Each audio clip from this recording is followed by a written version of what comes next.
tardes y bienvenidos al especial de elecciones de Señal UC. Mi nombre es Rafaela Bremer y los acompañaré en esta jornada cargada de votaciones. A continuación, vamos a revisar los principales titulares de la jornada.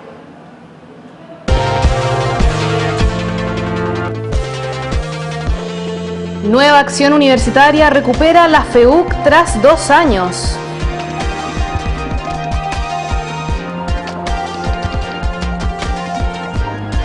Juan Echaurren gana las elecciones de Consejería Superior en la UC.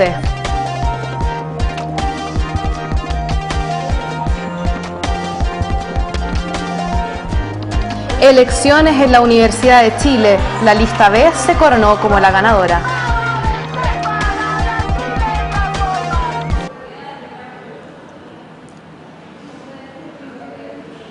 Una gran sorpresa se llevó todo el mundo con la victoria del magnate Donald Trump frente a la demócrata Hillary Clinton.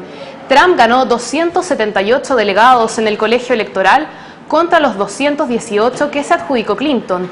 El triunfo de Trump se fue perfilando este miércoles en la madrugada después de que el candidato presidencial republicano consiguiera 2 victorias fundamentales. La primera en Florida, estado clave en la victoria de Barack Obama en 2012, y Ohio, lugar sin el que ningún republicano ha ganado la Casa Blanca.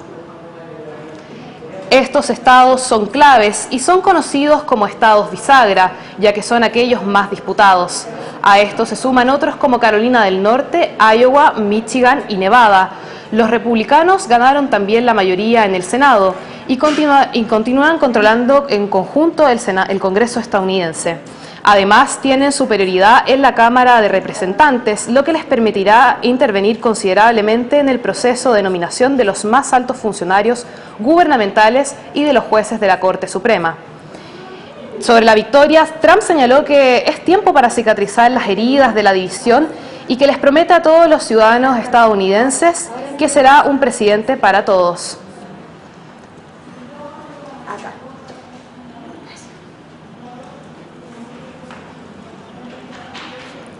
Para hablar más sobre este tema nos acompaña Daniel Cavada, cientista político y sociólogo de la Universidad de Chile. Buenas tardes, Daniel, muchas gracias por venir.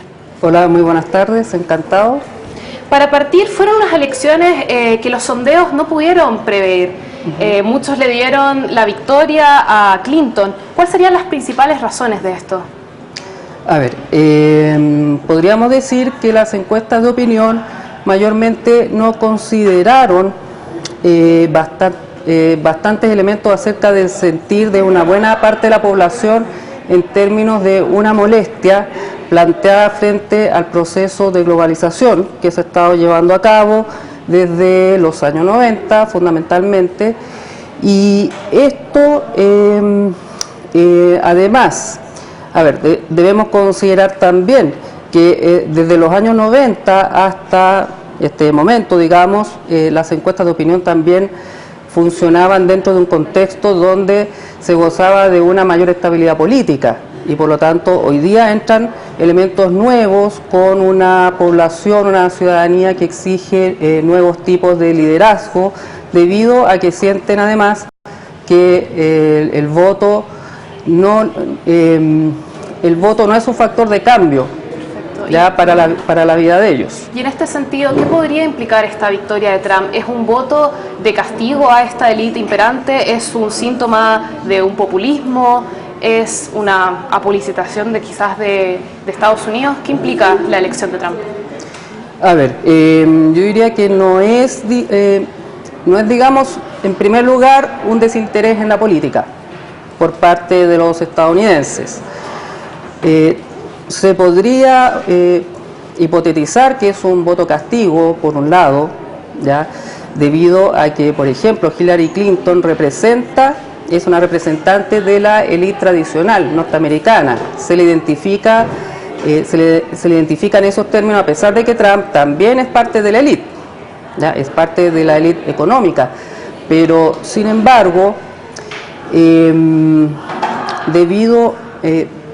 en virtud del proceso de globalización y los nuevos problemas que son bastante complejos, que rebasan incluso la capacidad de los propios estados para poder resolverlos, y a nivel de la vida cotidiana, la mayor parte de la ciudadanía siente que los últimos gobiernos los ha pasado a llevar, ¿ya? También tiene que ver, yo diría también, con el modelo de globalización capitalista imperante, donde muchos norteamericanos han visto y sienten que han sido perjudicados por la propia globalización, debido a la pérdida de empleos, a la deslocalización de empresas, que muchas de ellas se van a China y a otros lugares de Asia. Justamente quiero ahondar más en ese tema. Pasando a la política exterior, especialmente en el ámbito económico, Trump no ha dudado en tirar toda su artillería en contra de Barack Obama e incluso contra los principales socios comerciales que tiene Estados Unidos. ¿Qué podría provocar en un sistema internacional económico que fue en un momento liderado fuertemente por Estados Unidos la presencia de un personaje como este? A ver, justamente Trump representa todo un desafío a todo el entramado que existe en el sistema internacional tal como se ha configurado después de la caída del bloque soviético, ¿ya?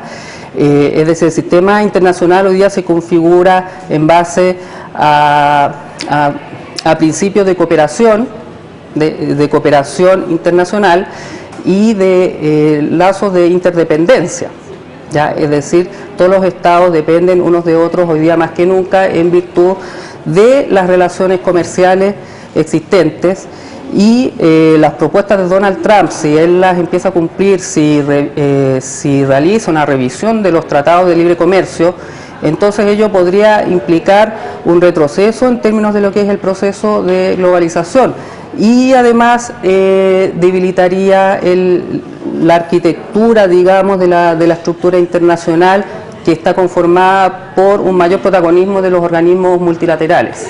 Justamente durante esta jornada y también durante la jornada de ayer, el canciller Heraldo Muñoz señaló su preocupación porque Donald Trump quizás no va a continuar con las políticas impulsadas durante el gobierno de Obama, en particular el Acuerdo Transpacífico de Cooperación Económica y también los tratados de libre comercio que se establecieron y se entraron en vigencia en 2004 entre Estados Unidos y Chile. ¿Existe una posibilidad real de que esto ocurra y cuáles serían las consecuencias que podría traer no solo para nuestro país, sino también para los otros países que forman parte de este tratado? A ver, eso es difícil de responder en este momento. Es decir, si es que Trump efectivamente va a cumplir al pie de la letra, si va a llevar hasta las últimas consecuencias los compromisos que adquirió ante los electores. Ahora, lo que sí sabemos son las implicancias de lo que podría suceder si Trump lleva a cabo todo eso, ¿ya? El Tratado Transpacífico está en entredicho por movimientos sociales de varios países, ¿ya? Digamos, en Chile, recientemente la marcha de No Más AFP lo enarboló como una de sus banderas. Y en ese caso el triunfo de Trump podría significar una suerte de dividendo frente a algunas demandas de estos movimientos sociales, paradójicamente. Y por otro lado, disgregando un poco esto, podríamos hablar también de que el triunfo de Trump podría influir de varias maneras en lo que podrían ser las campañas presidenciales en Chile. Perfecto, muchas gracias. Entonces vamos a estar muy atentos a lo que va a pasar. Recordemos que este cambio de mando se va a realizar el 20 de enero en Estados Unidos. Muchas gracias, Daniel, por estar con nosotros. Gracias. Vamos a una pequeña pausa y ya volvemos con más noticias. En Radio UC.cl y el 660M, las ideas se hacen escuchar.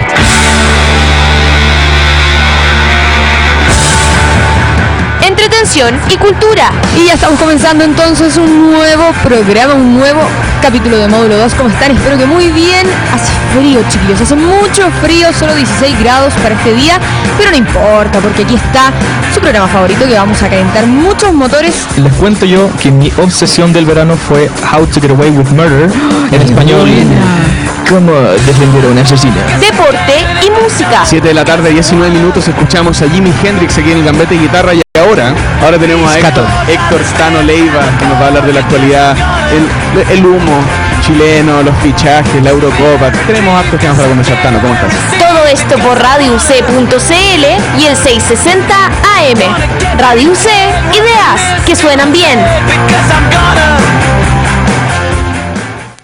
Ya estamos de vuelta en el especial de elecciones de Señal UC. Vamos a pasar al ámbito universitario, porque después de 2 años fuera de la FEUC, la nueva acción universitaria recuperó la Federación de Estudiantes de la Universidad Católica tras vencer a Solidaridad por una estrecha mayoría. La nota es de Montserrat Toledo y Josefina Humérez. Now, Palma Político. Pasadas las 6:30 de la mañana, la nueva acción universitaria ya se adjudicaba la FEUC 2017. El movimiento político de centro izquierda de la UC, que tuvo la hegemonía de la federación por 6 años, se impuso ante su contrincante de centro derecha, Solidaridad, con un 51% del total de votos. Cerca de 15.000 estudiantes participaron de la votación y fueron 320 los sufragios que marcaron la diferencia. Desde el 2012, Solidaridad no lograba pasar a la definición final de la federación, siendo esta la segunda vez en la historia. El mensaje que le damos a la universidad hoy día es que Solidaridad tiene un mensaje más vigente que nunca, y que hoy día la idea de Solidaridad es una idea que creemos que le ha llegado a su tiempo, y no hay nada más fuerte, como alguien dijo alguna vez, no hay nada fuerte que una idea de la que le llegó a su tiempo. Solidaridad el próximo año va a estar más vivo que nunca. El recuento de votos comenzó cerca de la medianoche del miércoles y el escrutinio de las 82 mesas demoró más de 7 horas. La jornada concluyó con el triunfo del NAU, liderado por Sofía Barahona, estudiante de 4º año de college, siendo la primera vez que alguien de este programa dirige la FEUC. Mira, nuestro principal objetivo es retomar el rol histórico que ha tenido la Federación a nivel nacional en la construcción de la sociedad, y eso, por ejemplo, a través de ser actores positivos en cuanto a la reforma educacional, en el sentido de que no solamente nos queremos quedar en la crítica, sino que también generando propuestas concretas. Dada la estrecha disputa que se mantuvo a lo largo del conteo, dentro del estudiantado existen opiniones divergentes en cuanto a cómo la próxima FEUC llevará a cabo su gestión. Yo como un poco veía venir que lo más probable era que ganara el NAU, pero... ya tuve federaciones del NAU, pero espero que notemos algún cambio el próximo año. Bueno, significa seguir con los cambios como del conservadurismo en la universidad, lo cual encuentro positivo. Yo creo que es un retroceso para la universidad. Me parece muy bien que el NAU esté de vuelta y creo que la Sofía Barahona ahora esté presidenta, significa que estamos en una universidad mucho más inclusiva y que incluye a college. Los ejes principales del proyecto son ser una UC responsable, transformadora y que forme comunidad. La nueva federación está a la espera del cambio de mando, que se llevará a cabo el 25 de noviembre. Pero no solo la jornada de ayer se votó la FEUC, sino también uno de los grandes ganadores de las elecciones de Federación de Estudiantes aquí en la universidad fue Juan Echaurren, el nuevo consejero superior por el movimiento político Solidaridad. ¿Cuáles son sus desafíos, propuestas y responsabilidades con la comunidad UC? Javiera Rodríguez y Camila Giaconi con la nota. Un nuevo panorama político. Además de conocer los resultados de la elección de directiva de la Federación de la Universidad Católica, donde triunfó la nueva acción universitaria, también se dio a conocer el resultado a la elección del cargo de Consejería Superior. Respaldado por el movimiento Solidaridad, Juan Echaurren salió victorioso con un 55% de votos a su favor, dejando fuera a su rival gremialista Joaquín Palma con un 44%. Yo en general he participado mucho de mi carrera de arquitectura y he sido bien crítico de la forma en que nos formamos. Y en ese sentido este espacio me permite seguir con esta crítica constructiva a nivel universidad, que creo que hay mucho por avanzar aún. Como consejo académico tenemos que ser capaces de poder priorizar ciertos temas que pasan afuera del país, o sea, en el país, y nosotros nos podemos hacer cargo desde la interdisciplina, desde el mismo consejo académico, para trabajar diferentes propuestas que puedan surgir desde este espacio. Sin embargo, estamos al tanto del rol que cumple el consejero superior frente a sus responsabilidades y funciones con respecto a los estudiantes de la universidad. En primer lugar, será quien deba encargarse de las políticas académicas de la universidad y velar por los derechos de los estudiantes. Además, tiene la tarea de representar a los alumnos en el Honorable Consejo Superior, compuesto por autoridades universitarias, decanos y el presidente de la Federación de Estudiantes. Uno de los mayores desafíos justamente es la instalación de ciertos temas que no son parte del sentido común. Yo creo que también le va a tocar a Juan el próximo año y a quienes vengan, justamente del tema de la organización de la comunidad. Yo creo que es fundamental que la Consejería Superior pueda abogar justamente por esa organización y trascender un poco esta visión paternalista que puede tener un poco el cargo de la Consejería Superior. Actualmente la federación electa para el 2017 pertenece a la Nueva Acción Universitaria, movimiento de centro izquierda. El escenario de trabajo entre la FEUC y la Consejería Superior parece todo un desafío, pensando en que Juan Echaurren pertenece a un movimiento de centro derecha de la universidad. Mira, nosotros siempre también nos hemos caracterizado por valorar que exista diversidad de visiones, porque eso representa también la diversidad de posturas que existen en nuestra universidad, y en ese sentido nunca nos vamos a cerrar a trabajar con alguien distinto, porque creemos que de esa manera se puede avanzar en la construcción de una universidad que sea más justa para todos. Esta es la segunda vez que Solidaridad obtiene el cargo de Consejería Superior después de Natalia Valdés en el 2015. Desde los ejes Academia y Acceso e Inclusión, Juan Echaurren buscará que su gestión dé pie a que Solidaridad siga siendo un agente influyente en la política universitaria. Nos trasladamos entonces de acá a la Universidad Católica a la Universidad de Chile, porque la izquierda autónoma perdió la presidencia de la FECH, que este 2017 estará encabezada por el militante de la UNE, Daniel Andrade. En la vicepresidencia sorprendió la trotskista Bárbara Brito. La nota es de Sandro Lavarría y Trinidad Valenzuela. En manos de Daniel Andrade, militante de la Unión Nacional Estudiantil, quedó la Federación de Estudiantes de la Universidad de Chile para el 2017, la cual durante este año fue conducida por Camila Rojas, de la izquierda autónoma. El representante de la lista B, A Pulso, que agrupa estudiantes de la izquierda libertaria, el movimiento autonomista, la UNE y otras fuerzas de izquierda, se impuso con 2.958 votos. Con el resto del movimiento estudiantil nosotros tenemos una prioridad que es la unidad hoy día de todas las fuerzas que componemos el movimiento estudiantil. La unidad del movimiento estudiantil es lo prioritario, y respecto al gobierno, nosotros hoy día creemos que el gobierno fracasó, la nueva mayoría ha fracasado, su proyecto también fracasó, y en eso creemos hoy día que hay que generar un nuevo proyecto de ley, una verdadera reforma de educación superior. La sorpresa en las elecciones fue protagonizada por Bárbara Brito, miembro de la organización trotskista Partido de Trabajadores Revolucionarios y dirigente feminista del movimiento Ni Una Menos. En una posición de fuerzas que nos permita conquistar nuestras demandas, tenemos que unificarnos con el movimiento de mujeres, con el movimiento No Más FP y con el gobierno. Evidentemente necesitamos forjar esa posición de fuerza para poder conquistar nuestras demandas, porque hasta ahora no ha habido una fuerza importante de parte del movimiento estudiantil que pueda arrebatarle nuestras demandas históricas como la educación gratuita.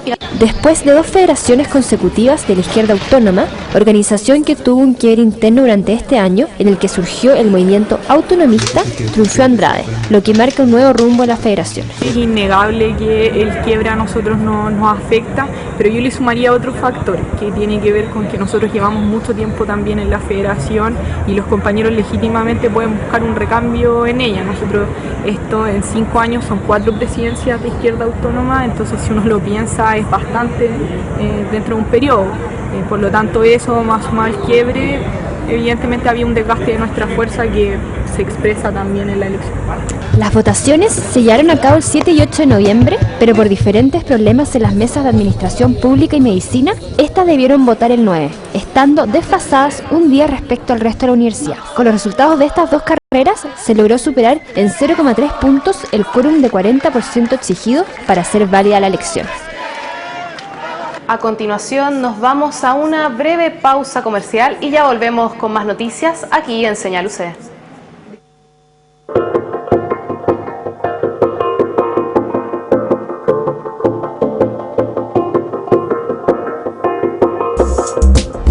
En este capítulo de Miradas trataremos precisamente sobre el sistema de protección a la infancia y a la adolescencia. Estamos transmitiendo desde la Pontificia Universidad Católica de Chile, la Casa Central. Acompáñenos. En este programa Miradas para seguir conversando con András Utov y el profesor Gonzalo. Bienvenidos todos a Los Especialistas, el programa Señal UC con los mejores rankings y listas. Así que nos vemos en un rato más. Esto fue Los Especialistas. El actor y guitarrista Jimi Hendrix de la serie El Chavo del Ocho. Estos y otros que de la cultura popular los veremos hoy en día de hoy. Momentos que marcaron la historia.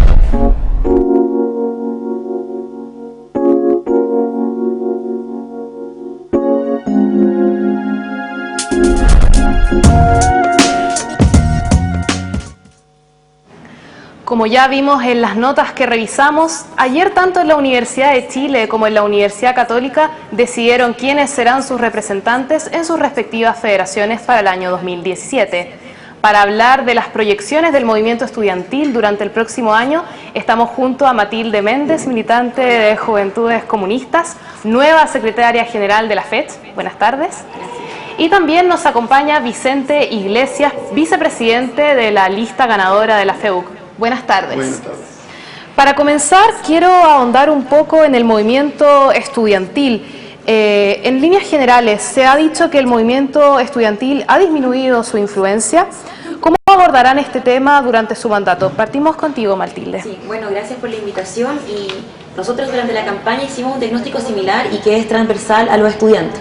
En ese sentido, para nosotros es muy importante que la FECH trabaje en conjunto por revertir ese escenario, porque recordemos que la FECH se integra de diferentes fuerzas políticas y por lo tanto se requiere unidad para eso.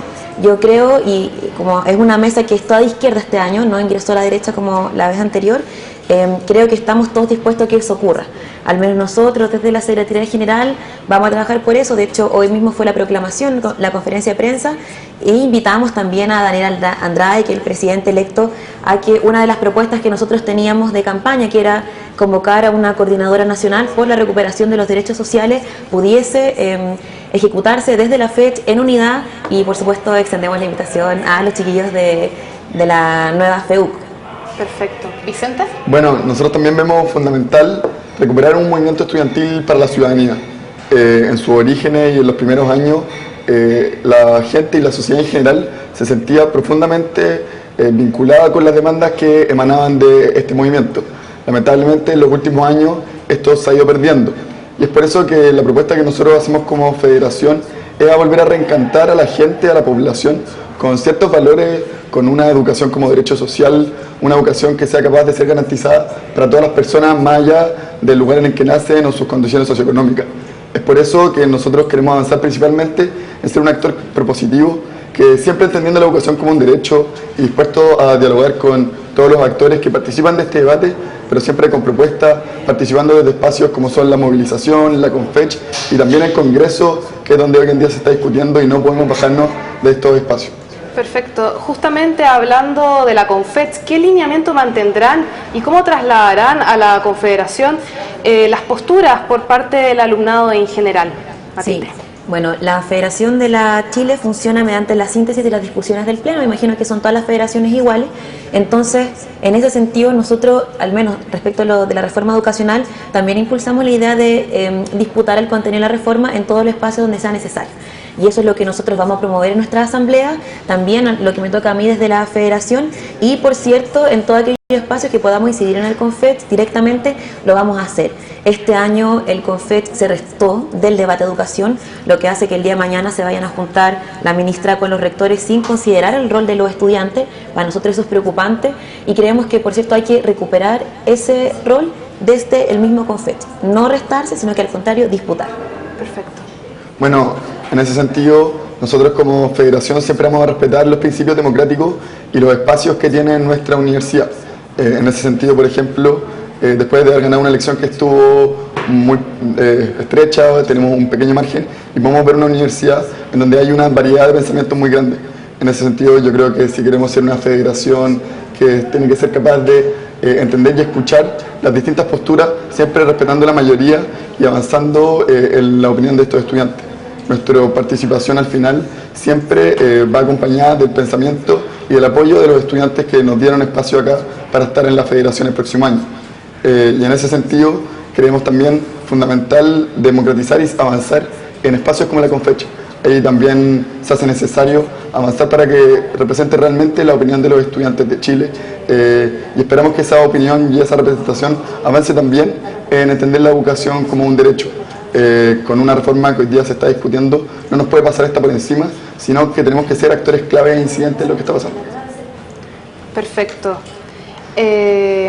Vamos a hacerte una pregunta a ti, Vicente. La nueva acción universitaria se ha asociado de alguna manera, por la figura de Giorgio Jackson, a Revolución Democrática, agrupación que participó inicialmente en la reforma educacional. ¿Cómo evalúan hasta ahora el desempeño del gobierno en materia educacional y qué tan dispuestos estarían a trabajar con ellos. Ya, bueno, nosotros estamos dispuestos a trabajar con todos los actores, pero eso no quiere decir que vayamos a ser cómplices de una reforma que hoy en día se está jugando. Nosotros somos profundamente críticos y creemos que esta es una reforma que es insuficiente y que es irresponsable. Es irresponsable, por ejemplo, porque juega con el sueño de la gratuidad de los estudios de miles de nuestros compañeros que hoy en día no tienen certeza de quizás en cuántos años más van a entrar en esta gratuidad, porque está en función de un crecimiento que es incierto. También juega con los estudiantes porque, por ejemplo, no promete mayores cambios en el sistema de acceso y todavía sigue siendo un sistema muy elitizado que favorece a los estudiantes de orígenes socioeconómicos más altos. Es una reforma que no garantiza eliminar el lucro de raíz, por ejemplo, en los centros de formación técnica, sin sacar el mercado totalmente de la educación. Esto nos parece grave y tenemos que seguir avanzando. Y respecto a lo primero que dijiste, la participación de personas de Revolución Democrática, sí es cierto que en nuestro movimiento hay militantes que pertenecen a Revolución Democrática, pero eso no quiere decir que nosotros dependamos de este movimiento. Nosotros somos un movimiento autónomo y en este sentido nuestras decisiones las tomamos en nuestros espacios democráticos de decisión. Y fue en estos mismos espacios donde se llegó a estos acuerdos y a este diagnóstico que tenemos de la reforma, que nos parece que es fundamental ir a disputarla, ir a cambiarla. Perfecto. Matilde, en tu caso, ¿cómo evalúas la implementación de la reforma educacional también considerando a la nueva mayoría y durante este gobierno?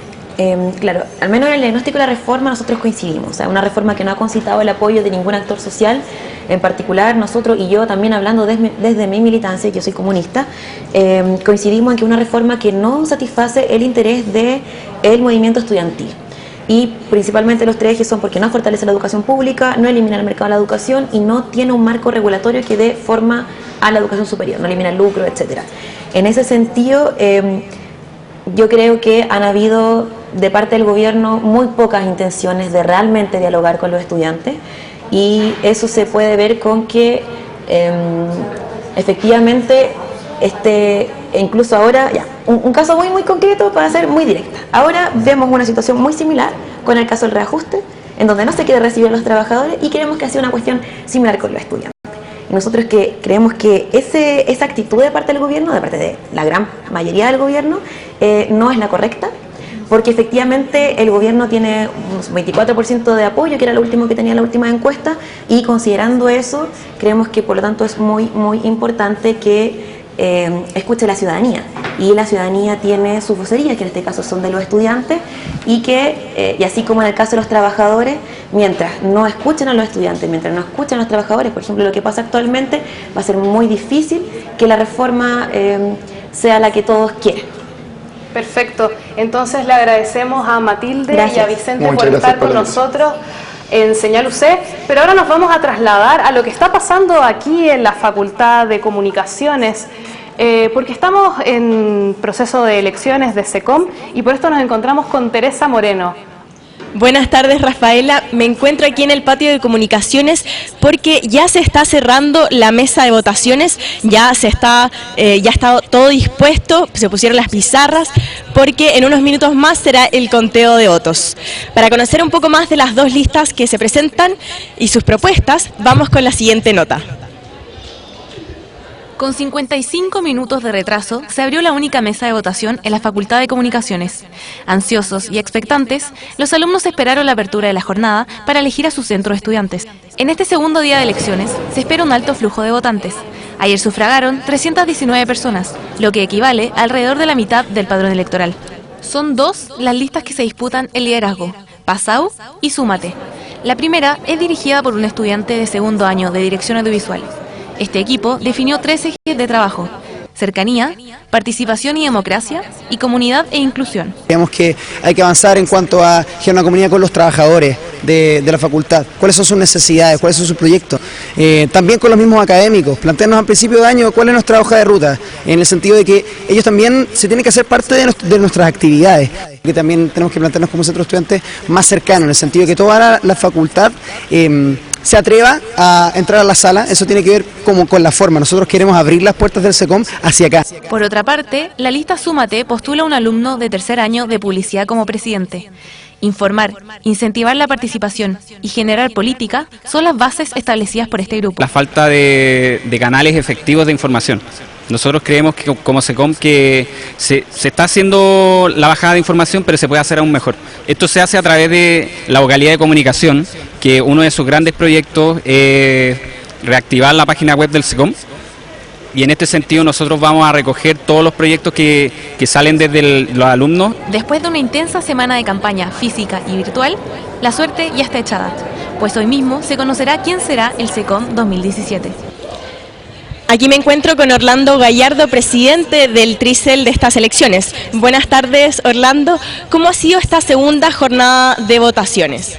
Bueno, sin duda ha sido marcada por la alta participación de los estudiantes de las 3 carreras que componen nuestra Facultad de Comunicaciones. Según nuestro sondeo, hasta el momento hay 482, tal vez un poco más, a estudiantes que han efectuado sus votos. Y de hecho tuvimos que ir a conseguirnos una segunda urna a la Facultad de Derecho con el Centro de Alumnos de Derecho para poder seguir con los votos, porque ya a la mitad del día, eso de las 3 de la tarde, ya estaba absolutamente llena la urna que contamos aquí en el SECOM. ¿Ha habido algún tipo de incidente durante la jornada? Se ha manifestado casi todo el día bastante tranquilo, no hemos tenido mayores problemas y, como te digo, sí, mucha gente que se ha acercado hasta la mesa para efectuar su derecho ciudadano de estudiante de comunicaciones. ¿Y a qué hora se espera entonces que empiece las votaciones? El conteo. El conteo de votos va a empezar en breves momentos luego de que se cierre la mesa. Como se puede ver en ese sector, ya tenemos instaladas las pizarras para efectuar el conteo y hacemos el chequeo de los votos, la cantidad de votos que tenemos contada, y lo cruzamos con las firmas, porque deben firmar después los estudiantes de votar, y posterior a eso ya comenzamos con el conteo de votos. Muchas gracias, Orlando. Ahí veíamos entonces que hay un alto flujo de votantes y que ya en unos minutos empieza entonces el conteo de votos. Vamos contigo, Rafaela. Muchas gracias entonces a Teresa por toda esa actualización y a ustedes por acompañarnos en este especial en Señal UC. Nos vemos el próximo lunes en una próxima edición en Noticias en Señal UC. Muy buenas tardes.